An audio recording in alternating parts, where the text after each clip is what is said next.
दोस्तों, अगर किसी मोबाइल की बैटरी खराब हो जाती है तो आप उसे बदलवा सकते हैं।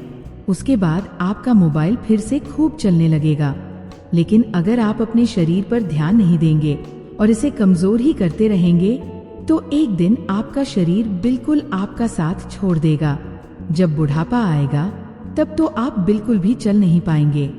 शारीरिक कमजोरी को दूर करने के लिए ये समझना जरूरी है कि कमजोर का मतलब है कमजोर यानी जिसके अंदर जोर कम है, जिसके जिस्म में जान नहीं है, जिसकी हड्डी मजबूत नहीं है, जिसके अंदर चुस्ती नहीं है और जिसका शरीर अंदर से थका, टूटा और मुरझाया हुआ है। आजकल नौजवानों में भी कोई ताकत नहीं बची है। नौजवान भी बूढ़े लोगों की तरह ढीले ढाले होकर घूम रहे हैं। तो आज मैं आपको कुछ ऐसी चीजें बताऊंगा जिनका सेवन करके आप अपने शरीर की कमजोरी को दूर कर सकते हैं और अपने शरीर को ताकतवर बना सकते हैं। जो शरीर आपका निस्तेज हो गया है, जिसमें बिल्कुल भी जान नहीं बची है और जो थोड़ा काम करने पर थकने लगता है, तो आप इस वीडियो को पूरा अवश्य देखें। आज आपके शरीर की पूरी कमजोरी दूर हो जाएगी। एक बार एक नौजवान युवक एक गुरु के पास आता है और उनसे कहता है, हे गुरुवर, मैंने अपनी शारीरिक शक्ति को बढ़ाने के लिए हर प्रयास कर लिया है, लेकिन मैं अपने शरीर की शक्ति और ऊर्जा को बढ़ाने में असफल रहा। मैंने कई तरह के कैप्सूल भी खाए हैं, कई प्रकार के चूर्ण भी लिए हैं और कई प्रकार की दवाइयाँ भी ली हैं, लेकिन मुझे इनसे कोई फायदा नहीं मिला। गुरुवर, आप मुझे कोई ऐसा उपाय बताइए जिससे मेरे शरीर में जान आ जाए। मैं अपने शरीर को ढीले से फुर्तीला बनाना चाहता हूँ। इसके लिए मैं कितने भी पैसे खर्च करने को तैयार हूँ। कृपा करके आप मेरी समस्या का समाधान बताइए। इसके बाद गुरु उस नौजवान लड़के की पूरी बात सुनकर कहते हैं, बेटा, आज मैं तुम्हें तुम्हारी समस्या से छुटकारा दिलवा दूंगा। तुम्हारा शरीर वज्र की भांति मजबूत हो जाएगा। इसके लिए मैं आज तुम्हें कुछ ऐसी चीजें बताऊंगा जिनका प्रयोग तुम्हें नियमित रूप से करना होगा। साथ ही कुछ नियम हैं जिनका भी तुम्हें पालन करना होगा। इनके प्रयोग के बाद बिना जिम गए ही तुम्हारे शरीर में बहुत ताकत आ जाएगी। गुरु की ये बातें सुनकर वो नौजवान लड़का खुश हो जाता है और कहता है, हाँ गुरुदेव, आप बताइए, मैं आपकी हर बात मानने को तैयार हूँ। आगे गुरु कहते हैं, बेटा, सबसे पहले मैं तुम्हें बताता हूँ कि तुम्हें क्या खाना है ताकि तुम्हारी ताकत बढ़े। फिर मैं तुम्हें कुछ नियमों के बारे में बताऊंगा जिनसे तुम्हारा शरीर दोगुना ताकतवर होगा। सबसे पहले कुछ चीजों के बारे में जान लो। तुम्हें रोजाना 5 बादाम, 5 किशमिश और 1 मुट्ठी चना लेना है और इन्हें रात भर पानी में भिगो देना है। सुबह उठकर इनका नियमित रूप से सेवन करना है। ये तीनों ही चीजें अपने आप में पोषक तत्वों का भंडार हैं, लेकिन इनका एक साथ सेवन करने से ये बहुत तेजी से शरीर को फायदा पहुंचाती है। चना फाइबर, प्रोटीन, कार्बोहाइड्रेट और कैल्शियम जैसे पोषक तत्वों से भरपूर होता है। वहीं किशमिश में fibre, protein, iron, potassium, copper और विटामिन समेत कई आवश्यक पोषक तत्व पाए जाते हैं। इसके अलावा बादाम तो पोषक तत्वों का पावर हाउस है। इसमें vitamin E, omega 3 fatty acid, calcium, magnesium और आयरन की भरपूर मात्रा होती है। इनका एक साथ सेवन करने से शरीर को कई समस्याओं से राहत मिलती है। इसका सबसे बड़ा लाभ शरीर की ऊर्जा शक्ति को मिलता है। इनके सेवन से शरीर मजबूत और ताकतवर बनता है। यह आपके शरीर की कमजोरी को दूर करता है। इसका सेवन करने से शरीर की थकावट दूर होती है और बार बार चक्कर आने जैसी समस्याएं खत्म हो जाती है। इसके अलावा इन चीजों का सेवन करने से आपको और भी कई शारीरिक लाभ मिलेंगे। रोजाना सुबह भीगे हुए चनों के साथ बादाम और किशमिश का सेवन करने से एनीमिया यानी शरीर में खून की कमी में बहुत लाभ होता है। चना, बादाम और किशमिश तीनों में ही आयरन की मात्रा भरपूर होती है। रात में मुट्ठी भर चने के साथ 5-6 बादाम और 10 से 12 किशमिश भिगोकर रख दें। रोजाना नियमित रूप से सुबह इनका सेवन करें। इससे आपको बहुत फायदा मिलेगा। ये चीजें आपके हार्ट के लिए भी बहुत बढ़िया है। दिल से जुड़ी बीमारियां खान-पान में गड़बड़ी और असंतुलित जीवन शैली की वजह से होती है। नियमित रूप से चना, बादाम और किशमिश खाने से हार्ट को बहुत फायदा मिलता है। इसका सेवन करने से ब्लड प्रेशर ठीक रहता है और नसों को मजबूती मिलती है। आप रोजाना सुबह के समय भीगे हुए चने, बादाम और किशमिश का सेवन अपने हार्ट को स्वस्थ रखने के लिए भी कर सकते हैं। इसके अलावा चना, बादाम और किशमिश तीनों में ही फाइबर पर्याप्त मात्रा में होता है। फाइबर युक्त खाद्य पदार्थों का सेवन करने से शरीर में जमा बैड कोलेस्ट्रॉल को कम करने में मदद मिलती है। बैड कोलेस्ट्रॉल की वजह से हाई ब्लड प्रेशर और हार्ट अटैक जैसी परेशानियों में भी बहुत फायदा मिलता है। शरीर की रोग प्रतिरोधक क्षमता यानी इम्यूनिटी कमजोर होने से कई गंभीर बीमारियां हो सकती है। शरीर को इन्फेक्शन और बीमारियों से बचाने के लिए आपको नियमित रूप से चना, बादाम और किशमिश का एक साथ सेवन करना चाहिए। इन चीजों का रोजाना सेवन करने से रोग प्रतिरोधक क्षमता बढ़ती है। यदि आपका शरीर बार बार बीमार पड़ता है तो ये समस्या भी रुकेगी और आपके शरीर में ऊर्जा आएगी। इसके आगे वो गुरु कहते हैं कि आप इनमें नियमित रूप से रोजाना 2 अखरोट, 2 अंजीर और 2 खजूर भी मिला सकते हैं। यदि आप ये तीनों चीजें भी मिला लेते हैं तो कुल 6 चीजें होंगी और ये सभी अपने आप में पोषक तत्वों से भरपूर है। ये सभी मिलकर आपके शरीर को जो फायदा देंगी वह दुनिया की कोई और चीज नहीं दे सकती। आप लाखों करोड़ों रुपए खर्च करके भी अपने शरीर को अंदर से ताकतवर नहीं बना सकते, लेकिन सिर्फ ये चीजें ही आपके शरीर को अंदर से ताकतवर बना देंगी। अगर बात करें अंजीर की तो इसे सेहत के लिए बेहद फायदेमंद माना जाता है। अंजीर में antioxidant, fibre, zinc, magnesium, manganese और आयरन जैसे पोषक तत्व पाए जाते हैं। ऐसे में यदि आप नियमित रूप से अंजीर का सेवन करेंगे तो हमेशा फिट और हेल्दी बने रहेंगे। अंजीर को भिगोकर खाना ज्यादा फायदेमंद माना जाता है क्योंकि इससे शरीर इसके पोषक तत्वों को आसानी से अवशोषित कर लेता है। अंजीर आपके शरीर की ताकत को बढ़ाने के साथ साथ हड्डियों को भी मजबूत करता है। इसमें कैल्शियम, फास्फोरस, मैग्नीशियम और पोटेशियम पाए जाते हैं जो हड्डियों की तंदुरुस्ती के लिए बेहद जरूरी होते हैं। ये सभी पोषक तत्व हड्डियों को मजबूत बनाए रखते हैं। अंजीर प्रजनन क्षमता को भी बढ़ाता है।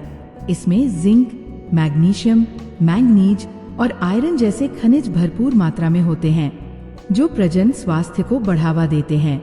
इसमें मौजूद एंटीऑक्सीडेंट और फाइबर हार्मोन असंतुलन और पीरियड्स के दौरान होने वाली समस्याओं में भी काफी कारगर है। महिलाओं को कमजोरी में भी अंजीर खाने की सलाह दी जाती है। अब बात करें अखरोट और खजूर के फायदे की तो ये भी शरीर की कमजोरी दूर करने में बेहद प्रभावी है। शरीर की शक्ति बढ़ाने के लिए खजूर से ज्यादा ताकतवर और कुछ भी नहीं है। यदि इसके साथ आप अखरोट लेते हैं तो ये आपके शरीर को हर तरीके से फायदा ही पहुंचाएगा। इसके बाद गुरु उस नौजवान लड़के से कहते हैं, बेटा इन 6 चीजों का सेवन नियमित रूप से करना है। इन सभी चीजों को रोज रात में एक कटोरी में भिगोकर रख देना है और सुबह खाली पेट इनका सेवन नियमित रूप से करना है। ऐसा करने से तुम्हारे शरीर में जल्दी ताकत बढ़ना शुरू हो जाएगी और मात्र 15 दिन में ही तुम्हें फर्क दिखने लगेगा। तुम्हारा कमजोर, निस्तेज और ढीला शरीर धीरे धीरे ताकतवर, ऊर्जावान और जोश से भरपूर होने लगेगा। फिर आगे गुरु कहते हैं, इन 6 चीजों के सेवन से तुम्हें ताकत तो आ जाएगी, लेकिन कुछ नियम और भी है। इनके बिना ताकत बढ़ाना मुश्किल होगा, इसलिए इन नियमों को ध्यान से समझो। सबसे पहले तुम्हें बाहर का खाना पूरी तरह से बंद करना होगा, क्योंकि बाहर का खाना तुम्हें बीमार करने के साथ साथ कमजोर भी करता है। बाहर का खाना खाने से इंसान में सुस्ती आती है और आलस बढ़ने लगता है। बाहर का खाना बिल्कुल ऊर्जा रहित होता है। ऐसे खाने में बिल्कुल भी जान नहीं होती। तो ऐसे में ये खाना आपके शरीर को ऊर्जा कहाँ से देगा? इसीलिए ऐसा खाना खाने से आप हमेशा दूर रहें, तभी आप शरीर को ताकतवर बना पाएंगे। ताकत बढ़ाने के लिए आपको थोड़ी थोड़ी देर में कुछ न कुछ खाते रहना होगा। आप सोच रहे होंगे कि इतना खाना खाकर तो मोटे हो जाएंगे, लेकिन दिन में मात्र 3 बार खाना खाने से बेहतर होता है कि आप 3 घंटे के अंतराल में थोड़ा थोड़ा कुछ न कुछ खाते रहें। इससे आपका मेटाबॉलिज्म तंत्र बेहतर रहता है और आप जितना भी खाते हैं वह सब आपके शरीर को पूरी तरह लगता है और उसके पूरे फायदे मिलने लगते हैं। इसके 2 फायदे होते हैं। पहला ये कि आप ज्यादा देर तक भूखे नहीं रह पाते हैं और दूसरा यह कि आप एक बार में ही जरूरत से ज्यादा नहीं खा पाते। अगर कोई भी इंसान 3 घंटे के अंतराल में कुछ अच्छा अपने पेट में डालता है तो उसके पेट का आकार भी सही रहता है। इसके लिए आपको सुबह 10 बजे, दोपहर 1 बजे, शाम 4 बजे और रात के 7 बजे के आसपास कुछ न कुछ अच्छा खाते रहना चाहिए। इसके आगे वह गुरु उस नौजवान लड़के से कहते हैं कि ताकत बढ़ाने के लिए तुम्हें योग करना चाहिए। योग पुराने समय से शारीरिक और मानसिक स्वास्थ्य के लिए बहुत ही उपयोगी माना जाता है। आप योग से तन और मन दोनों के विकारों से निजात पा सकते हैं। योग आपकी ताकत बढ़ाने के लिए जरूरी परिश्रम और धैर्य को बनाए रखने में आपकी मदद करता है। योग से आपके शरीर की ताकत बढ़ने के साथ साथ आपका शरीर लचीला और संतुलित बनता है। इसके अलावा आप वजन उठाएं। अगर आप नियमित रूप से 15 मिनट के लिए वजन उठाते हैं तो आपकी मांसपेशियां बहुत तेजी से मजबूत होने लगती है। इससे आपके शरीर की शक्ति बढ़ती है। आप शुरुआत में कम वजन के साथ करें और आगे धीरे धीरे वजन बढ़ाएं। ऐसा करना भी आपको ताकत बढ़ाने में सहायता प्रदान करेगा। इसके आगे वो गुरु उस नौजवान लड़के से कहते हैं, बेटा अगर तुम जिम नहीं जा सकते हो या नहीं जा पाते हो तो कोई बात नहीं, बिना जिम के भी बॉडी को फिट किया जा सकता है। इसके लिए तुम्हें बस अपने 10 मिनट देने होंगे। इसमें तुम्हें अपने शरीर को थकाने वाला ऐसा कार्य करना होगा जिससे तुम्हारा पसीना निकले। इसमें तुम्हें 10 दंड बैठक लगानी होंगी। शुरुआत 10 के साथ करनी है और धीरे धीरे इसे बढ़ा भी सकते हो। इसके साथ तुम्हें रोजाना 10 पुशअप्स भी लगाने होंगे। अगर तुम रोज ऐसा करोगे तो तुम्हारा शरीर एकदम फिट हो जाएगा और तुम्हारी छाती भी बाहर आनी शुरू हो जाएगी। तुम्हारा शरीर एकदम ऊर्जावान और फिट दिखने लगेगा। लेकिन बेटा अगर तुम ताकत बढ़ाने के लिए कोई भी दवा, कैप्सूल या किसी भी तरह का सप्लीमेंट लेते हो तो इसका बहुत ही बड़ा नुकसान तुम्हारे शरीर को होता है। ऐसा करने से तुम्हारा शरीर उस विटामिन को अंदर बनाना ही बंद कर देता है। ऐसे में जब तक तुम सप्लीमेंट लेते रहते हो तब तक तुम्हारे शरीर में विटामिन की भरपाई होती रहती है और जब तुम सप्लीमेंट लेना बंद कर देते हो तो तुम्हारा शरीर विटामिन बनाना बंद कर देता है। इससे तुम्हारे शरीर में विटामिन की कमी हो जाती है और कई गंभीर रोग हो सकते हैं। इसलिए शरीर में फालतू चीजें डालना बंद करो और जो मैंने तुम्हें अभी बताया है उन 6 चीजों का नियमित रूप से सेवन करो। नियमों का भी पालन करो। रोजाना खूब सारा पानी पियो, अच्छा खाना खाओ और स्वस्थ रहो। तुम जल्दी ही ऊर्जावान और ताकतवर बन जाओगे। इसके अलावा जो लोग गुटखा खाते हैं, सिगरेट पीते हैं या शराब पीते हैं उन्हें ये सब चीजें आज ही छोड़ देनी चाहिए। अगर तुम ऐसी चीजों का सेवन करते रहोगे तो तुम कभी भी अपने शरीर की ताकत नहीं बढ़ा पाओगे। इनके स्थान पर फल और सब्जियों का सेवन करो।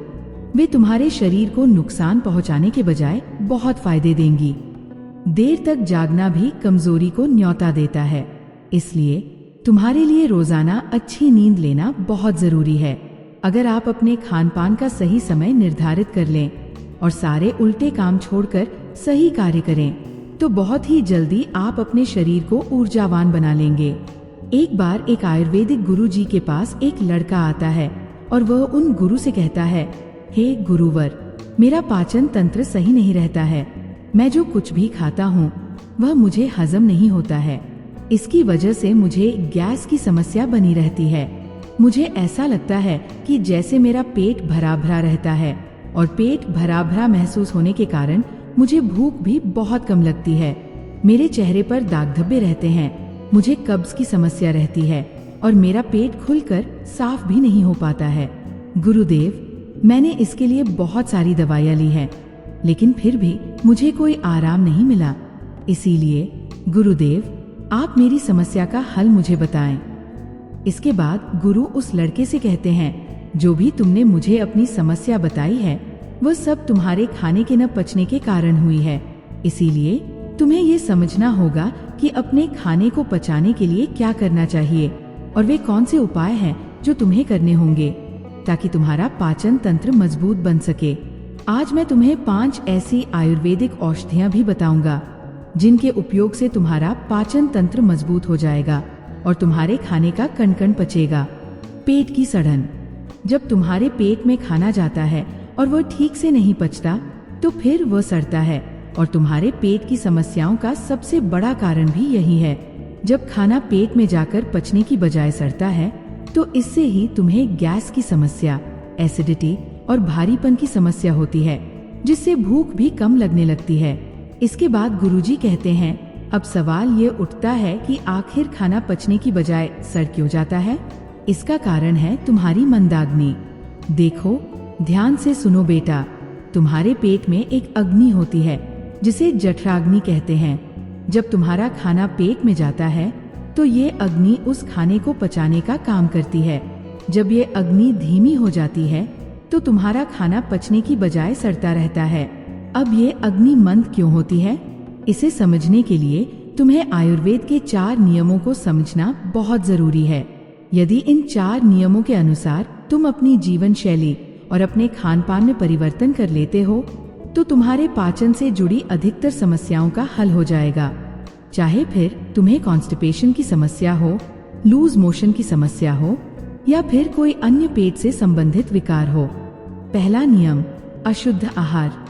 हमारे आयुर्वेद में कहा गया है कि भोजन को पकने के 3 घंटे के अंदर अंदर खा लेना चाहिए और अधिकतम 5 घंटे के अंदर ग्रहण कर लेना चाहिए। लेकिन यदि भोजन को पकाए हुए 5 घंटे से अधिक हो गया है तो उसे नहीं खाना चाहिए, क्योंकि ऐसा भोजन जठराग्नि पर दबाव डालता है और उसे पचाना मुश्किल हो जाता है। आजकल लोग बाजार से डिब्बाबंद चीजें खरीद कर खाते हैं। वे चीजें तो कई महीनों और कई साल पुरानी होती है और लोग उन्हें बड़े मजे से खाते हैं। जब 3 से 5 घंटे के बाद का खाना हानिकारक होता है तो सोचिए कि 1 साल या 2 साल पुरानी डिब्बाबंद चीजें आपके शरीर पर कितना गलत प्रभाव डालती होंगी। डिब्बाबंद चीजों में केमिकल डाले जाते हैं जो उनकी वैधता तो बढ़ा देते हैं, लेकिन आपके स्वास्थ्य पर बहुत बुरा असर डालते हैं। इसके अलावा जंक फूड और फास्ट फूड जैसे पिज्जा, चाउमीन आदि स्वाद के चक्कर में आप खाते हैं। साथ ही मीठी मीठी मिठाइयाँ भी खाते हैं। इन चीजों को आपको त्यागना होगा। आपकी जठराग्नि की एक सीमित क्षमता होती है कि वह कितनी मात्रा और किस प्रकार के भोजन को पचा सकती है। जब आप अपने पाचन तंत्र पर जरूरत से ज्यादा दबाव डालते हैं तो आपको मंदाग्नि की समस्या हो जाती है। इसके बाद जो भी आप खाते हैं वह पचने की बजाय सड़ने लगता है। दूसरा नियम, भोजन सीमित मात्रा में ग्रहण करें। गुरु उस लड़के से कहते हैं, आप चाहे कितना भी अच्छा भोजन करें, चाहे सात्विक भोजन ही क्यों न करें, लेकिन ध्यान रहे जितना जरूरी अच्छा भोजन करना है उतना ही जरूरी यह भी जानना है कि भोजन करने की सही मात्रा क्या होनी चाहिए। कहने का मतलब ये है कि अधिक भोजन भी आपको नुकसान पहुंचा सकता है, फिर चाहे वह कितना ही पौष्टिक क्यों न हो। इसे एक उदाहरण से समझिए। जब आप अग्नि में थोड़ा थोड़ा घी डालते हैं तो अग्नि जलती रहती है, लेकिन यदि आप एक ही बार में बहुत सारा घी डाल दें तो वह अग्नि बुझ भी सकती है। ठीक इसी प्रकार अधिक मात्रा में भोजन करने से जठराग्नि कमजोर हो जाती है और भोजन सही से नहीं पच पाता। लेकिन वहीं पर अगर आप उसमें एकदम से बहुत सारा घी डाल दें तो क्या अग्नि जलेगी? नहीं ना। ज्यादा घी डालने से, एकदम ज्यादा घी डालने से वह अग्नि बुझ जाएगी। वैसे ही अगर आप ज्यादा भोजन ग्रहण करेंगे तो इससे आपके पाचन तंत्र पर बहुत ही बुरा असर होगा। आपका पाचन तंत्र उसे पचा नहीं पाएगा और वो खाना जाकर आपके पेट में सड़ता रहेगा। फिर वो गुरु उस लड़के को तीसरा नियम बताते हुए कहते हैं, सही भोजन और सही मात्रा में भोजन खाने के साथ साथ ये भी जानना जरूरी है कि भोजन को खाने का सही समय क्या है। आप सुबह के समय नाश्ता करें जिसमें आप फल, सब्जियां आदि खा सकते हैं या फिर जूस पी सकते हैं। इसके बाद दोपहर में आप खाना खा सकते हैं जिसका सही समय 12 से 1 बजे के बीच होता है। इसके बाद आपको शाम का खाना थोड़ा जल्दी खाना होगा, जैसे कि आप शाम का खाना 6 से 7 बजे के बीच खा लें। शाम का खाना आपको बिल्कुल हल्का खाना चाहिए, मगर लोग शाम को खाना एक तो देर से भी खाते हैं और दूसरा हल्का भोजन खाने की जगह भारी भोजन खाते हैं, फिर सीधा सोने चले जाते हैं, जिससे पाचन तंत्र मंद हो जाता है और खाना पचने की जगह सड़ने लगता है। इसीलिए शाम का खाना शाम ढलते ही खा लेना चाहिए और खाना खाते ही बिस्तर नहीं पकड़ना चाहिए। फिर वो गुरु उस लड़के को चौथा नियम बताते हुए कहते हैं कि पर्याप्त मात्रा में पानी पीना भी आपके पाचन तंत्र को मजबूत करता है। अगर आप पर्याप्त मात्रा में पानी नहीं पिएंगे तो आपको कब्ज की समस्या होगी और आपका पेट खुलकर साफ नहीं होगा, और अगर पेट साफ नहीं होगा तो जो खाना आप खाएंगे वह आपके पेट में पड़ा पड़ा सड़ता रहेगा। पानी आपके खाने को गलाता है, जिससे खाने को पचाने में आसानी होती है और आपका पाचन तंत्र मजबूत बनता है। वह गुरु उस लड़के को कहते हैं, बेटा, इसके अलावा भी बहुत सारे ऐसे कारण हैं जो आपके पाचन तंत्र को कमजोर बनाते हैं, जैसे कि ज्यादा चिंता करना, धूम्रपान करना और अनुचित जीवन शैली। अगर आप इन चीजों पर ध्यान देंगे और अपनी आदतों को सुधारेंगे तो आपका पाचन तंत्र स्वतः ही सही हो जाएगा। फिर वो गुरु उस लड़के से कहते हैं, इन आदतों और नियमों के अलावा अगर आप कुछ आयुर्वेदिक औषधियाँ भी लेते हैं तो आप अपने पाचन तंत्र को बहुत ही बेहतर बना पाएंगे, और फिर उसके बाद आप जो भी खाएंगे वह आपको सब पच जाएगा। इसके बाद गुरुजी उस लड़के को पहली औषधि के बारे में बताते हुए कहते हैं, सबसे पहली औषधि है त्रिफला चूर्ण। आपके पाचन तंत्र के लिए त्रिफला से अच्छा कुछ भी नहीं है। ये सबसे बढ़िया औषधि है। त्रिफला पाचन शक्ति बढ़ाने और मेटाबॉलिज्म में सुधार करने का एक प्रभावी नुस्खा है। दरअसल त्रिफला 3 आयुर्वेदिक हर्ब्स का एक अद्भुत मिश्रण है। इसे बनाने के लिए आंवला, हरड़ और बहेड़ा का प्रयोग किया जाता है। तीनों ही जड़ी बूटियों में रेचक गुण होते हैं। यह मल त्याग को बढ़ावा देने में मदद करती है, साथ ही कब्ज से छुटकारा भी दिलाती है। त्रिफला शरीर के तीनों दोष, वात, पित्त और कफ के संतुलन को बनाए रखने में आपकी मदद करता है। ये आंत में अच्छे बैक्टीरिया को बढ़ाता है, साथ ही टॉक्सिन्स को नष्ट करता है, जिससे डाइजेशन में सुधार होता है। नियमित त्रिफला का सेवन करने से पाचन संबंधी समस्याओं से बचाव और उनसे छुटकारा पाने में मदद मिलती है। आप रात में सोने से पहले गर्म पानी के साथ त्रिफला का सेवन कर सकते हैं। इसके लिए बस आपको 1 चम्मच त्रिफला अपनी जीभ पर रखना है, फिर गुनगुने पानी के साथ इसे निगल जाना है। आप चाहें तो दूध के साथ भी इसका सेवन कर सकते हैं। इसके अलावा आप रात में सोने से पहले 1 गिलास पानी में 1 चम्मच त्रिफला पाउडर मिलाकर ढककर छोड़ सकते हैं और सुबह खाली पेट इसका सेवन कर सकते हैं। ये भी पाचन को दुरुस्त रखने में आपकी मदद करेगा। फिर गुरु उस लड़के को दूसरी औषधि के बारे में बताते हुए कहते हैं, वह है हिंगवाष्टक चूर्ण। ये एक पॉलीहर्बल आयुर्वेदिक औषधि है जिसका उपयोग विभिन्न पाचन विकारों के इलाज के लिए किया जाता है। यह हिंग, काली मिर्च, अदरक, जीरा, अजवाइन और हिमालय नमक से मिलकर बना होता है। यह मल त्याग, पेट फूलना, पक्ष और कब्ज जैसी स्थितियों को प्रबंधित करने में मदद करता है। ये पेट में जलन पैदा किए बिना पाचन में मदद करता है। आयुर्वेद के अनुसार हिंगवाष्टक चूर्ण में दीपन यानी कि भूख बढ़ाने वाला और पाचन यानी पाचन संबंधी गुण होते हैं, जो भोजन को पचाने में मदद करते हैं, अपच और पेट फूलने से राहत दिलाते हैं। ये गुण भूख न लगने की समस्या में भी मदद करते हैं। हिंगवाष्टक चूर्ण में वात संतुलन गुण भी होता है, जो पेट को नियंत्रित करने में मदद करता है। इसका सेवन खाना खाने के 40 मिनट बाद पानी या दूध के साथ किया जा सकता है। फिर गुरु उस लड़के को तीसरी औषधि के बारे में बताते हुए कहते हैं, एलोवेरा। एलोवेरा का नाम किसी भी स्किन या फिर हेयर प्रॉब्लम के लिए सुझाया जाता है, लेकिन ये पेट की समस्याओं के लिए भी उतना ही कारगर साबित होता है। एलोवेरा का जूस पेट की परेशानियों से राहत दिलाता है। इसमें मौजूद एंजाइम पाचन क्रिया को बेहतर बनाते हैं और पोषक तत्वों के अवशोषण में भी मदद करते हैं। इसी तरह एलोवेरा पेट के संक्रमण का कारण बनने वाले बैक्टीरिया और परजीवियों से भी सुरक्षा प्रदान करता है, जिससे स्टमक इन्फेक्शन से बचाव होता है। कॉन्स्टिपेशन और एसिड रिफ्लक्स जैसी पेट से जुड़ी समस्याओं से बचाने में भी एलोवेरा का जूस बहुत ही फायदेमंद है।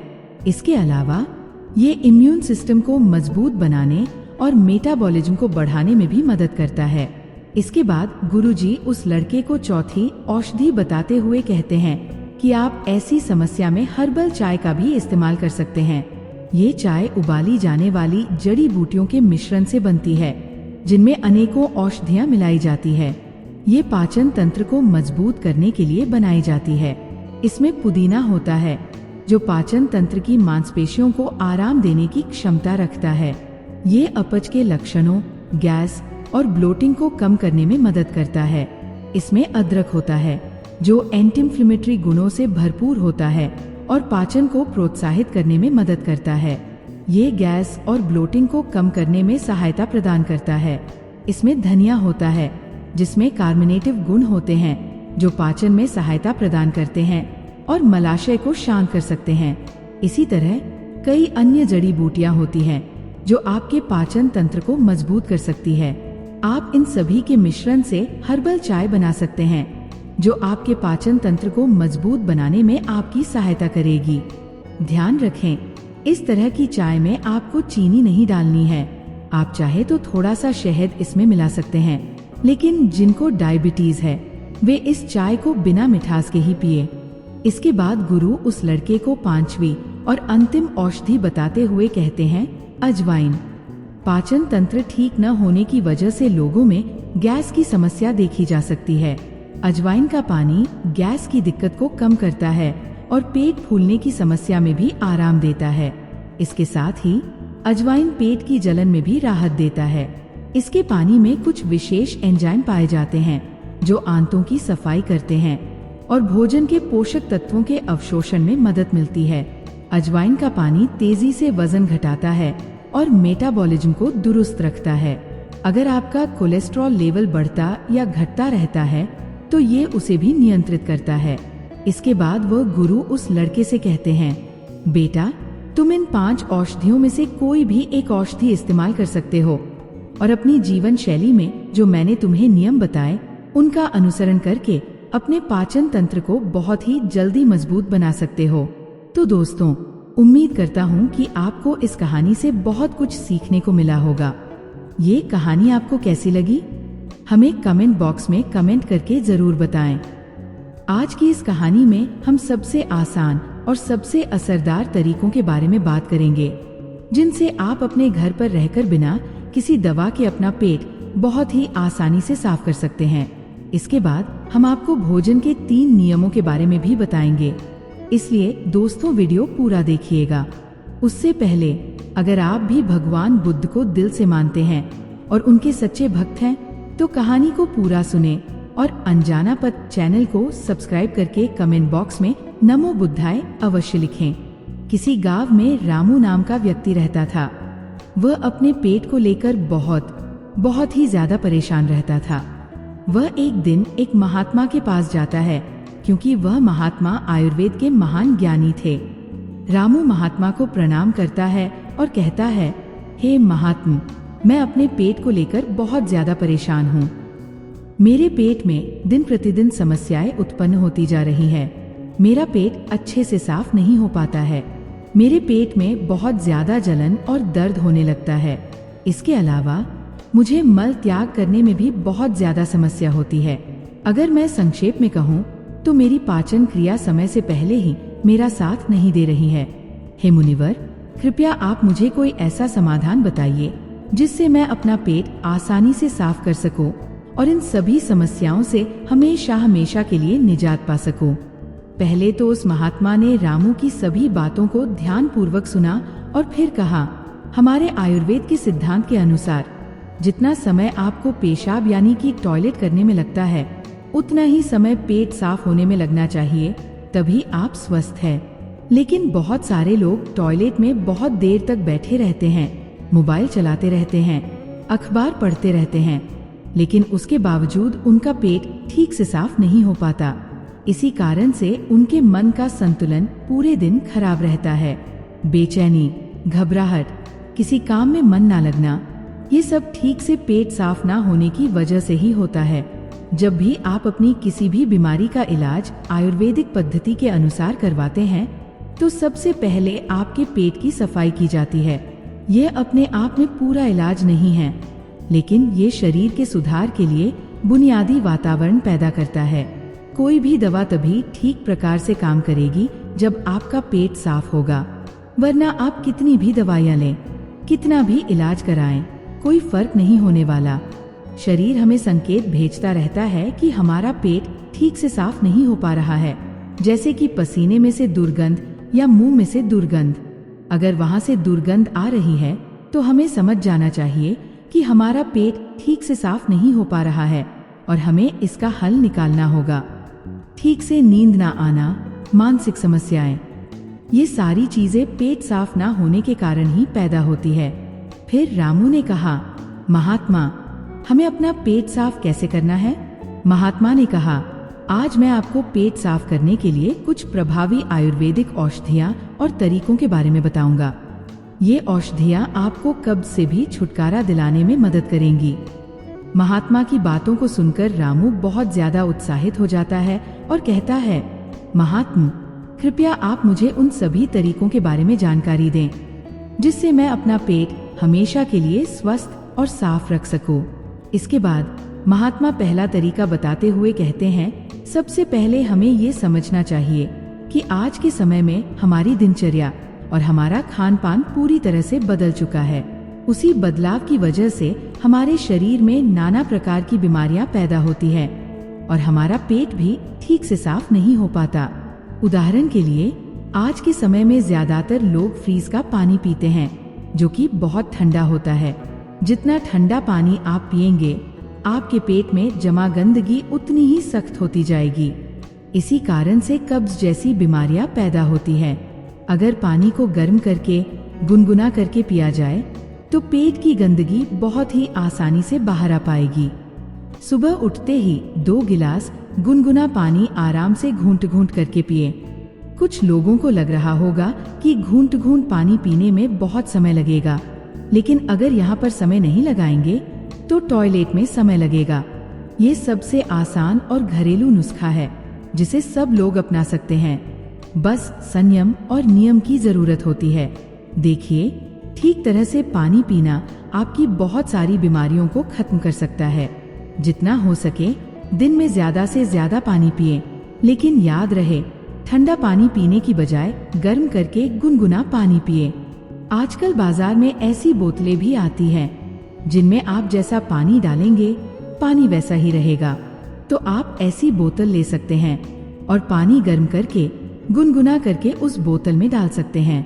जब भी आपको जरूरत महसूस हो, आप दिन में उस पानी को पी सकते हैं।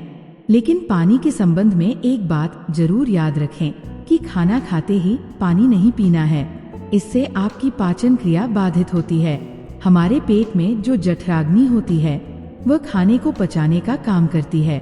जब हम खाना खाने के बाद झट से पानी पी लेते हैं तो जठराग्नि शांत हो जाती है और हमारा खाना ठीक से पच नहीं पाता। इसीलिए खाने के तकरीबन आधे से पौने घंटे तक पानी न पिए। ये भी पता होना चाहिए कि पानी को किस तरह से पिए। पानी को बैठकर घूंट घूंट करके पिए, वही पानी सबसे ज्यादा लाभकारी होता है। इसके बाद महात्मा जी रामू को दूसरा तरीका बताते हुए कहते हैं कि खाना खाने के बीच में कम से कम 5 घंटे का अंतर होना चाहिए, जिससे कि जो खाना आपने खाया है वह ठीक से हजम हो सके और उसका पाचन ठीक से हो सके। जब हमारा शरीर पाचन की क्रिया कर रहा होता है, तब शरीर की बाकी क्रियाएं धीमी रफ्तार से चलने लगती है। कोशिकाओं के स्तर पर शुद्धिकरण धीमी रफ्तार से चलने लगता है और इस कारण शरीर अपनी गंदगी खुद साफ नहीं कर पाता। लेकिन अगर आप खाने के बीच में कम से कम 5 घंटे का अंतराल देते हैं तो इससे आपके शरीर को पर्याप्त समय मिलता है कि उसकी कोशिकाएं खुद अपने शरीर की गंदगी साफ कर सकें। पश्चिमी भाषा में हम इसे इंटरमिटेंट फास्टिंग भी कहते हैं, लेकिन इंटरमिटेंट फास्टिंग में ज्यादा समय तक भूखा रहना होता है। इसे हम अर्थ उपवास भी कह सकते हैं। अब महात्मा रामू को तीसरा असरदार तरीका बताते हुए कहते हैं, अपने पेट को साफ करने के लिए हमें ये समझना होगा कि जो लार होती है वही हमारे खाने को पचाने का काम करती है। जितनी ज्यादा मात्रा में लार पैदा होगी उतनी ही आसानी से खाना पच जाएगा। कुछ लोगों का मुंह हमेशा सूखा सूखा रहता है जिसमें लार पैदा नहीं होती, इसीलिए उनका खाना ठीक से हजम नहीं हो पाता। इसके लिए जरूरी है कि हमारा शरीर सही मात्रा में लार पैदा करे। इसके लिए हमें ज्यादा से ज्यादा सलाद खाना चाहिए। सलाद खाने से लार पैदा होती है। लार में फाइबर होते हैं जिससे हमारा खाना आसानी से हजम हो जाता है। इसके अलावा खाना खाने के बाद कुछ मीठा खाया जा सकता है। जिन लोगों को शुगर या डायबिटीज नहीं है वे आसानी से मीठा खा सकते हैं। मीठा खाने के कारण उनके शरीर में लार पैदा होने लगती है जिससे पाचन क्रिया आसान हो जाती है। अगर आप सलाद को खाना खाने से पहले खाते हैं तो वह ज्यादा लाभकारी होता है। इससे आपकी भूख बढ़ती है और आपके शरीर में लार पैदा होनी शुरू हो जाती है। इसके बाद महात्मा रामू को चौथे तरीके में आहार नली को साफ रखने के बारे में बताते हैं। हम अपनी आहार नली को कैसे साफ रख सकते हैं? देखिए, आहार नली से ही खाना हमारे पेट में जाता है। अगर आहार नली ठीक से साफ नहीं होगी तो हमारे खाने के साथ कीटाणु हमारे पेट में पहुंचेंगे जो हमारे शरीर को नाना प्रकार से नुकसान पहुंचाएंगे। इसलिए ये बहुत जरूरी हो जाता है कि आहार नली में मौजूद कीटाणुओं की ठीक से सफाई हो। इसके लिए सबसे ज्यादा लाभकारी होता है एक दिव्य वृक्ष जो भारत में बहुत आसानी से हर जगह उपलब्ध होता है। नीम की पत्तियों और हल्दी को पीसकर एक छोटी सी गोली बना लें। कुछ दिनों तक सुबह उठकर उस गोली को पानी के साथ सीधा गटक लिया जाए जिससे आपकी आहार नली पूरी तरह से साफ हो जाए। इसे हमेशा नहीं करना है, केवल 7 दिनों तक करें। 7 दिनों में पेट की आहार नली पूरी तरह से साफ हो जाएगी। हर 3 महीने में इसे दोहराते रहें जिससे आपकी आहार नली समय समय पर साफ होती रहे और आपके पेट में ऐसे कीटाणु कभी न पहुंच पाएं जो आपकी पाचन क्रिया को बाधित कर सकते हैं। अब महात्मा रामू को 5वां और आखिरी तरीका बताते हुए कहते हैं, रामू, ये तरीका उन लोगों के लिए है जिन्हें ज्यादातर समय कब्ज की समस्या रहती है। जिन लोगों को लंबे समय से कब्ज की समस्या है वे अरंडी के तेल का इस्तेमाल करें। रात में सोने से पहले 1 गिलास दूध में आधा चम्मच गुनगुना अरंडी का तेल मिलाकर पिए। 1 हफ्ते तक पीने से पुरानी कब्ज भी ठीक हो जाती है। ध्यान रखें, अरंडी का तेल दूध में गुनगुना करके ही मिलाएं और सिर्फ आधा चम्मच ही मिलाएं। इसे सोने से पहले ही पीना है। इससे क्या होगा? आपकी आंतों के पास एक चिकनाई की परत बन जाएगी, एक कवच बन जाएगा जिससे आपके आंतों में खाना नहीं चिपकेगा। अगर खाना आंतों में नहीं चिपकेगा तो कब्ज की समस्या कभी नहीं होगी। देसी अरंडी का तेल लें। पैकिंग में जो तेल आता है वह अंग्रेजी होता है और उतना लाभकारी नहीं होता। किसी भी पंसारी से खुले पीपे में से तेल ले। एक तो वह सस्ता भी होगा और दूसरा वह लाभकारी भी ज्यादा होगा। इसके अलावा सोने से पहले इसका सेवन किया जा सकता है। रीठा और आंवला ये ऐसे जादुई फल हैं जिनसे मिलकर त्रिफला बनता है।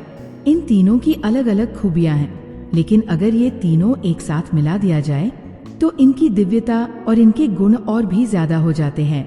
रात को सोने से पहले गुनगुने पानी के साथ आधा चम्मच त्रिफला का सेवन किया जाए तो शरीर की सारी गंदगी बहुत ही आसानी से साफ हो जाएगी। कोई प्रयास नहीं करना होगा, कोई जोर जबरदस्ती करने की आवश्यकता ही नहीं रहेगी। तो ये कुछ आसान से घरेलू उपाय थे जिनको अपनाकर कोई भी अपने शरीर को स्वस्थ रख सकता है और अपने पेट की ठीक से सफाई कर सकता है। पेट साफ करने के उपाय के बाद महात्मा ने रामू से कहा, रामू, अब मैं आपको भोजन के उन 3 नियमों के बारे में बताने जा रहा हूँ जिन्हें अपनाने पर पेट से संबंधित कोई भी बीमारी नहीं होगी, क्योंकि पेट में होने वाली बीमारियां हमारे खान पान पर निर्भर करती है। महात्मा ने पहला नियम बताते हुए कहा, अपने आहार में 40 से 50% सजीव भोजन शामिल करें, चाहे वो फल हो, हरी सब्जियां हो, सूखे मेवे हो या अंकुरित अनाज हो। कुल मिलाकर इसे पकाया नहीं जाना चाहिए।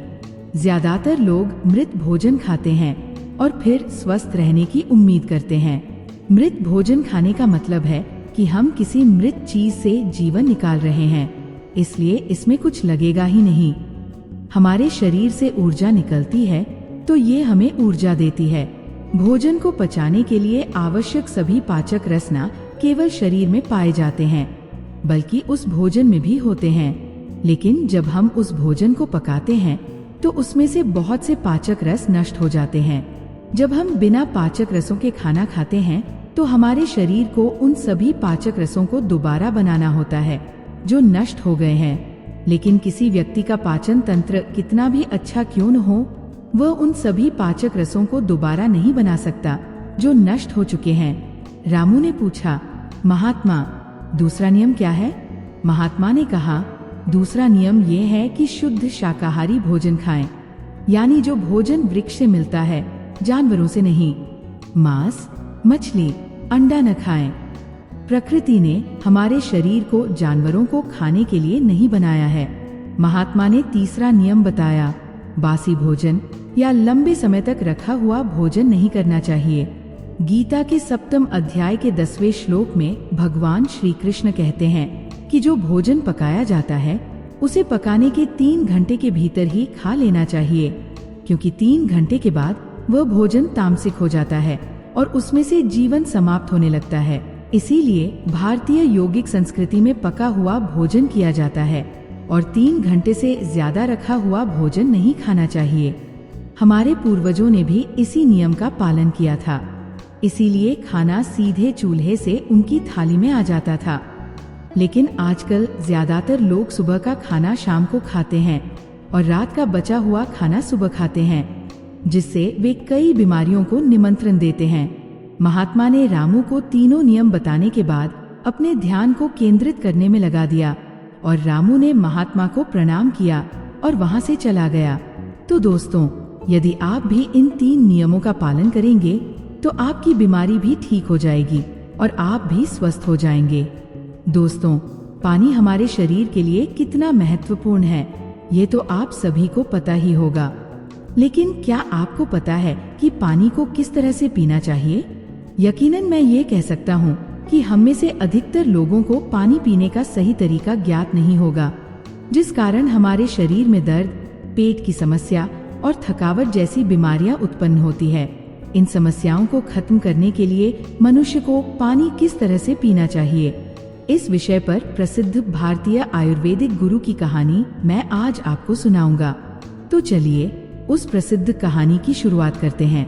उससे पहले आपसे निवेदन है कि वीडियो को लाइक करें, चैनल को सब्सक्राइब करें और कमेंट में नमो बुद्धाय अवश्य लिखें। दोस्तों, हम में से बहुत से लोग पानी को इतना साधारण समझते हैं कि हमें ऐसा लगता है कि जब हम चाहें, जैसा चाहें और जितनी मात्रा में चाहें उतनी मात्रा में पानी पी सकते हैं। लेकिन ये बिल्कुल गलत है, क्योंकि पानी दिखने में जितना साधारण लगता है ये उतना ही महत्वपूर्ण है। ये हमारे शरीर के सभी अंगों को ठीक तरीके से काम करने के लिए, शरीर में बनने वाले जहरीले पदार्थों को बाहर निकालने के लिए आवश्यक होता है। पेट से लेकर त्वचा तक, वजन बढ़ाने से लेकर वजन घटाने तक पानी एक बहुत बड़ी भूमिका निभाता है। इसीलिए पानी को सही मात्रा में, सही तरीके से पीना बेहद जरूरी है। अगर पानी पीने का सही समय और सही तरीका न पता हो तो व्यक्ति चाहे कितनी भी अच्छी चीजें क्यों न खाए, उसका सही फायदा शरीर को नहीं मिल पाता।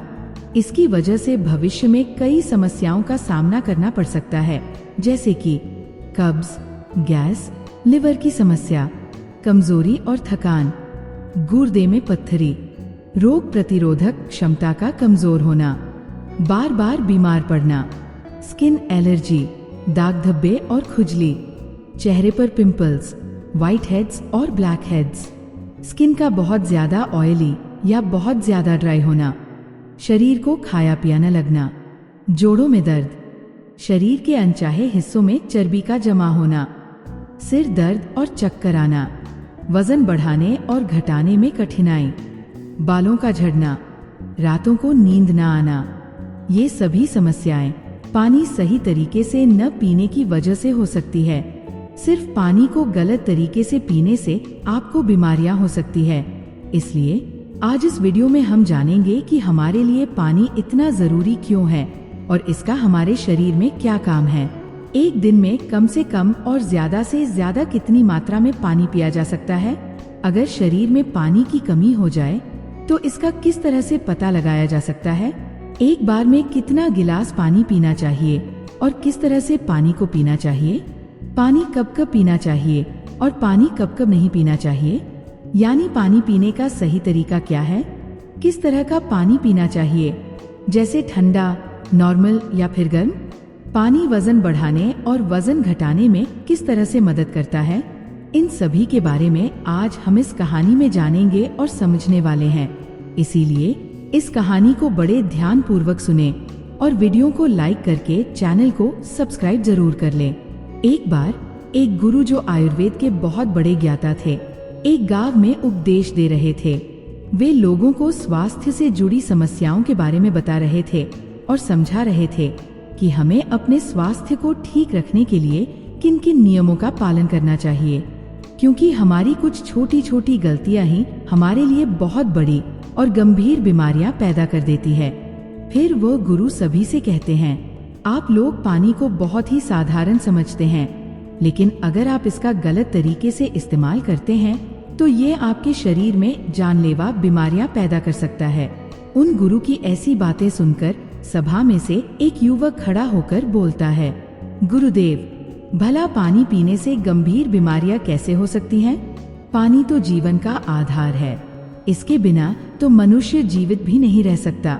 उस युवक की बात सुनकर गुरुजी कहते हैं, बेटा, पानी पीने से कोई बीमार नहीं होता, लेकिन पानी को गलत तरीके से पीने से शरीर में बहुत सारी बीमारियां उत्पन्न हो सकती है और आपको इसका पता भी नहीं चलता। फिर वो गुरु सभी सभा को संबोधित करते हुए कहते हैं, आज मैं आपको पानी से संबंधित छोटे छोटे नियम बताऊंगा, जिन्हें अपनाकर आप जीवन भर स्वस्थ रहेंगे और आपको भविष्य में कभी कोई बीमारी नहीं होगी। आप इन नियमों को 12 दिन अपनाकर देखना, आपको अपने शरीर में चमत्कारिक परिवर्तन नजर आएंगे। फिर गुरु सबसे कहते हैं, हमारे शरीर के लिए पानी इतना जरूरी क्यों है? देखो, हमारे शरीर में 60 से 70% पानी होता है और हमारे द्वारा पिया गया पानी हमारे शरीर के अंगों जैसे किडनी, लिवर, फेफड़े, पाचन तंत्र और लगभग शरीर के सभी अंगों के कार्यों में उपयोग होता है। सभी अंगों को ठीक तरीके से काम करने के लिए और सबसे ज्यादा हमारे शरीर की कोशिकाओं को जिंदा रखने में पानी का बहुत बड़ा योगदान है।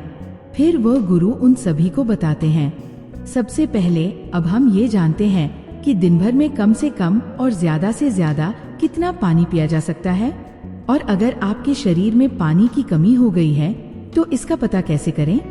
देखो, शरीर में पानी की कमी होते ही पेशाब का रंग पीला पड़ना शुरू हो जाता है, पाचन शक्ति कमजोर होने लगती है, चेहरे और शरीर की त्वचा धीरे धीरे बेजान और ढीली पड़ने लगती है।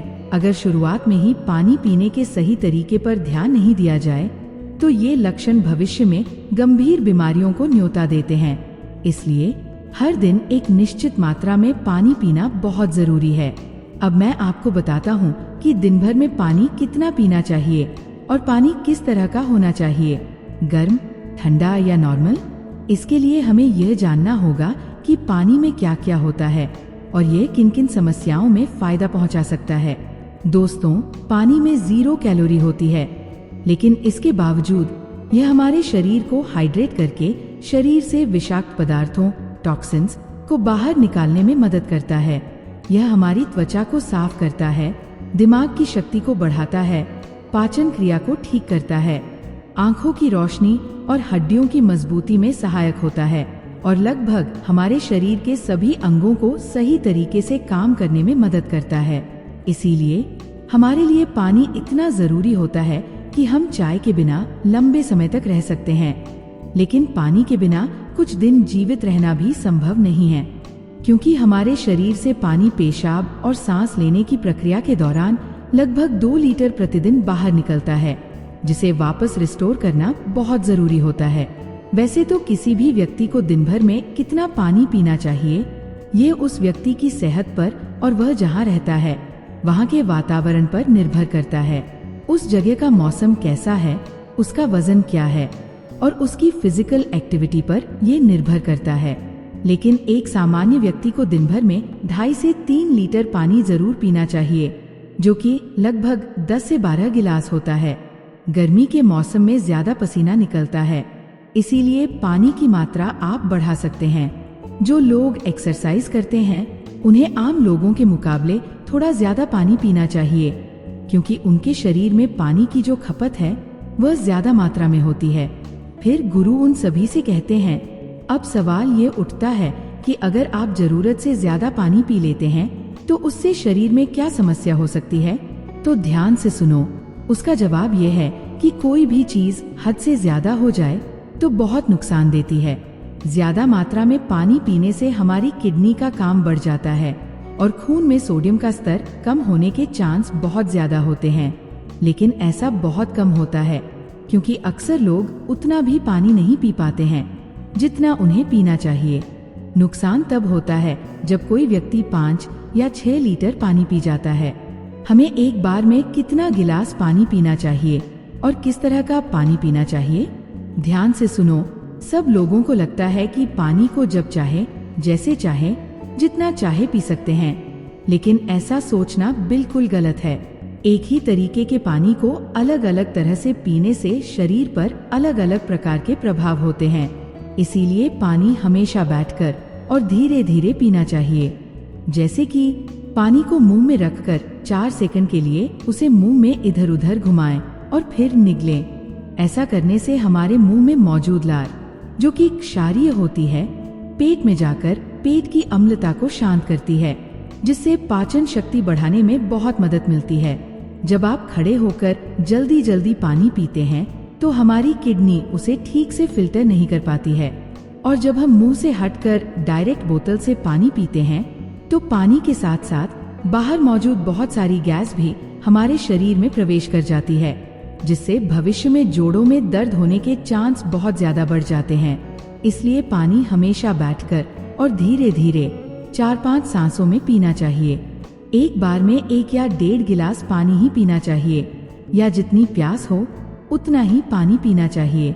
एक ही बार में बहुत ज्यादा पानी पीने से किडनी उसे ठीक से फिल्टर नहीं कर पाती है और पानी हमारे शरीर में इस्तेमाल हुए बिना ही पेशाब के जरिए बाहर निकल जाता है, जिससे उसका हमारे शरीर में कोई उपयोग नहीं हो पाता। फिर गुरु उन सभी से कहते हैं, अब आप लोग ये जानो कि पानी कैसा होना चाहिए, गर्म, ठंडा या नॉर्मल। देखो, कोई भी बहुत ज्यादा ठंडी चीज अगर हम खाते या पीते हैं तो हमारा शरीर पहले उसे गर्म करता है और फिर उसे काम में लेता है। पानी के साथ भी कुछ ऐसा ही होता है। जब हम फ्रिज में रखा हुआ ठंडा पानी पी लेते हैं तो हमारे पेट में वह पहले गर्म होता है और फिर काम में आता है। इस प्रक्रिया में बहुत सारी ऊर्जा व्यर्थ हो जाती है और हमारे शरीर को भी इस पानी को उपयोग में लाने के लिए तब तक इंतजार करना पड़ता है जब तक कि यह पानी पेट में पड़ा गर्म न हो जाए। साथ ही ठंडा पानी हमारे द्वारा खाए गए भोजन को बहुत ज्यादा सख्त बना देता है, जिससे पाचन क्रिया धीमी पड़ जाती है और कब्ज की समस्या बहुत ज्यादा बढ़ जाती है। इसलिए पानी हमेशा नॉर्मल या हल्का गर्म पीना चाहिए, क्योंकि हल्के गर्म पानी को हमारा शरीर तुरंत काम में लेता है और हमारे द्वारा खाए गए भोजन को तोड़ने में भी ये बहुत मदद करता है। इससे पाचन शक्ति बढ़ती है और पेट भी खुलकर साफ होता है। फिर गुरु उन सभी से कहते हैं, अब आप लोग ये जान लें कि पानी कब कब पीना चाहिए और कब नहीं पीना चाहिए। देखो, ये ऐसी बात है जहाँ लोग अक्सर गलती बहुत करते हैं और बीमारी के शिकार भी हो जाते हैं। पानी कब पीना चाहिए, इससे ज्यादा ये जानना जरूरी है कि पानी कब नहीं पीना चाहिए। इसीलिए पहले हम ये जानते हैं कि पानी कब नहीं पीना चाहिए, फिर हम ये जानेंगे कि कब हमें पानी पीना चाहिए। वैसे तो खाना खाने से पहले या फिर खाना खाने के बाद पानी पीने में कोई बुराई नहीं है, बल्कि खाना खाने से पहले 1 या 2 घूंट पानी पीने से सूखा खाना भी गले से आसानी से उतरता है और हिचकी भी नहीं आती।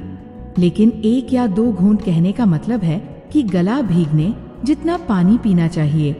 लेकिन खाना खाने के दौरान पहले या बाद में गिलास भरकर या ज्यादा मात्रा में पानी पीना बिल्कुल गलत है, क्योंकि खाना खाने के तुरंत बाद पानी पी लेने से हमारे द्वारा खाया गया खाना बहुत पतला हो जाता है, जिससे पेट में पाचक रस ठीक से नहीं निकल पाते और पाचन क्रिया धीमी पड़ जाती है।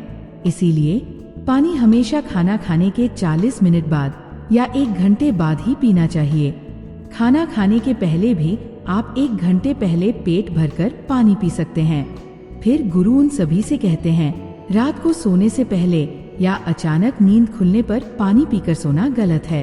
देखो, दिन के समय पानी हमारे लिए जितना फायदेमंद है, उसी तरह रात के समय ज्यादा पानी हमारे लिए उतना ही नुकसानदायक है, क्योंकि सोते वक्त हमारा शरीर एक्टिव नहीं रहता है, जिससे पानी हमारे शरीर में ठीक से इस्तेमाल हुए बिना ही किडनी में फिल्टर होने के लिए पहुंच जाता है। इससे हमारी किडनी को बहुत नुकसान पहुंचता है और नींद में उठकर बार बार टॉयलेट जाने की जरूरत पड़ सकती है, जिससे दोबारा नींद आने में मुश्किल होती है।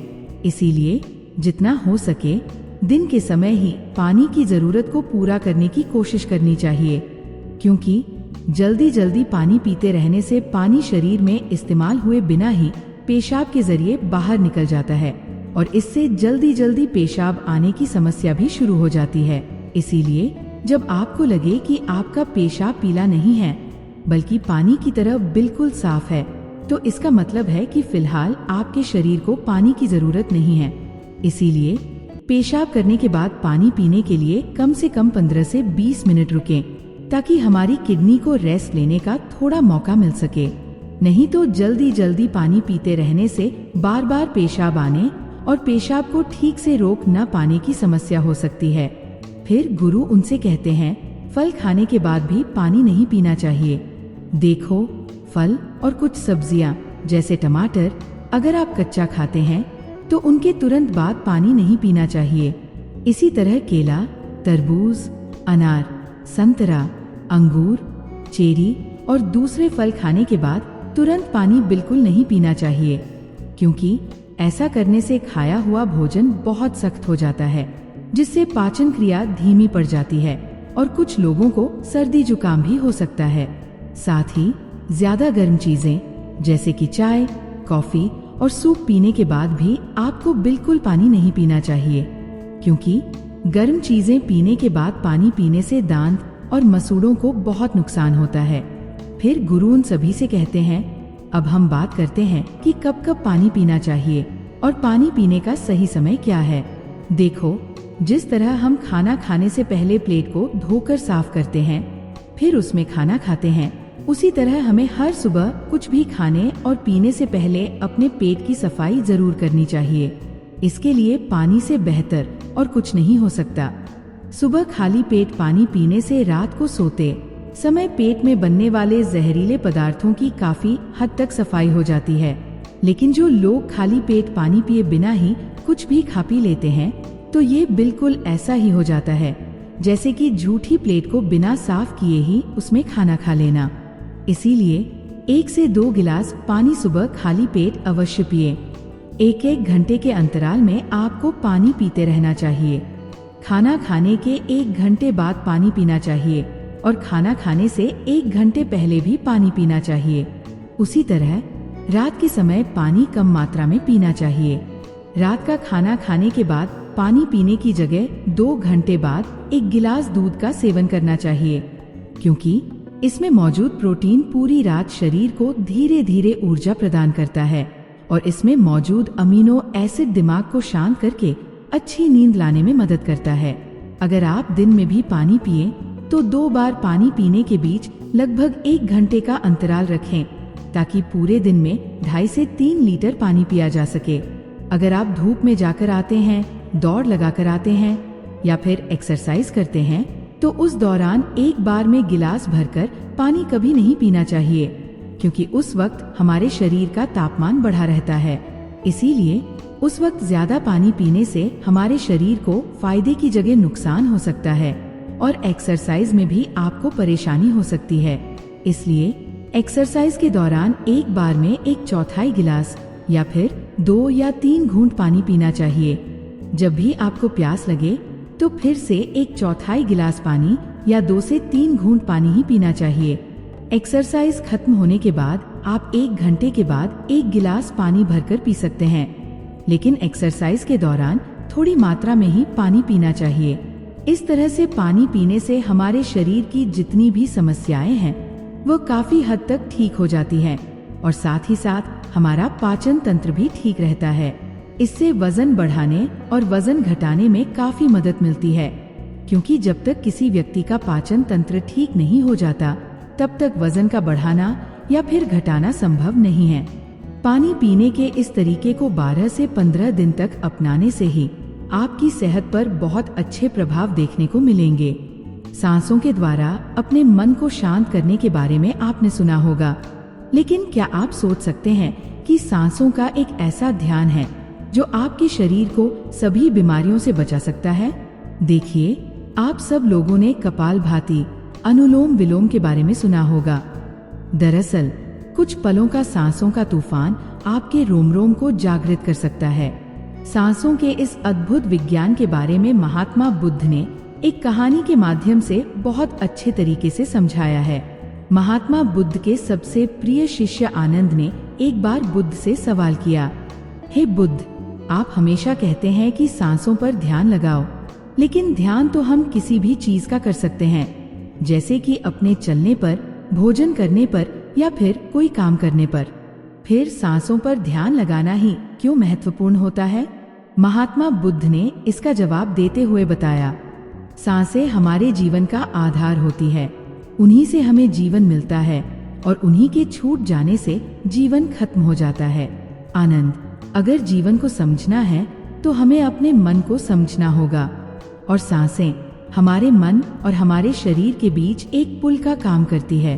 अगर तुम इस पुल पर चलना सीख लेते हो तो अपने शरीर के माध्यम से अपने मन में प्रवेश कर पाओगे। तथागत ने आगे कहा, तुम ध्यान किसी भी चीज का लगा सकते हो, किसी भी वस्तु का लगा सकते हो, लेकिन सांसें हमारे साथ तीनों पहर रहती है, और जब हम सोते हैं तब भी हमारी सांसें ही चल रही होती है। इसीलिए सांसों का ध्यान सबसे आसान ध्यान है। उस ध्यान को तुम कभी भी कर सकते हो, और सांसों के द्वारा अपने मन को समझना ज्यादा आसान हो जाता है, क्योंकि जब हम दुखी होते हैं, परेशान होते हैं, तो हमारी सांसें अलग तरीके से चलती हैं, लेकिन जब हम शांत और आनंद में होते हैं तब हमारी सांसें अलग तरीके से कार्य करती है। जब हम गुस्से में होते हैं या डर में होते हैं तब भी हमारी सांसें अलग प्रकार से कार्य करती है। इसलिए हमारे मन की भावनाओं को समझने के लिए हमें अपनी सांसों को समझना होगा। जिस प्रकार हमारी सांसें चलेंगी, उसी प्रकार हमारे मन में भावनाएं पैदा होंगी। आनंद ने सवाल किया, हे बुद्ध, मन की भावनाओं को समझने के लिए हमें सांसों का कौन सा ध्यान करना होगा, और क्या उस ध्यान से मन की भावनाएं काबू में की जा सकती हैं? जैसे अगर मन में अश्लील या गंदे विचार आते हैं, गुस्सा काबू में करना हो, या फिर जलन जैसी नकारात्मक भावनाओं से छुटकारा पाना हो, तो क्या कोई ऐसा ध्यान है जो हमारे मन को शुद्ध कर सकता है?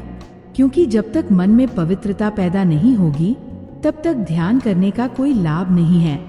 लेकिन ना चाहते हुए भी साधक के मन को नकारात्मक भावनाएं घेर लेती हैं, जो उसके ध्यान में बहुत बड़ी बाधा बन जाती है। तथागत ने कहा, जो अपनी सांसों को समझ गया, समझो वह बदल गया। इंसान के शरीर में और उसके मस्तिष्क में जितनी भी प्रतिक्रियाएं होती हैं, वह सब उसकी सांसों के चलने के अनुसार पैदा होती है। मनुष्य कभी ध्यान ही नहीं देता कि उसका मन उसकी सांसों के अनुसार प्रतिक्रिया कर रहा है। कभी होशपूर्वक देखने का प्रयास करना। जब तुम्हारे अंदर गुस्सा, डर या फिर चिंता जैसी भावनाएं पैदा होती है, तब तुम्हारी सांस लेने की गति तेज हो जाती है, और जब तुम शांत होते हो, आनंद में होते हो, तब तुम्हारी सांसों की गति एकदम शिथिल हो जाती है।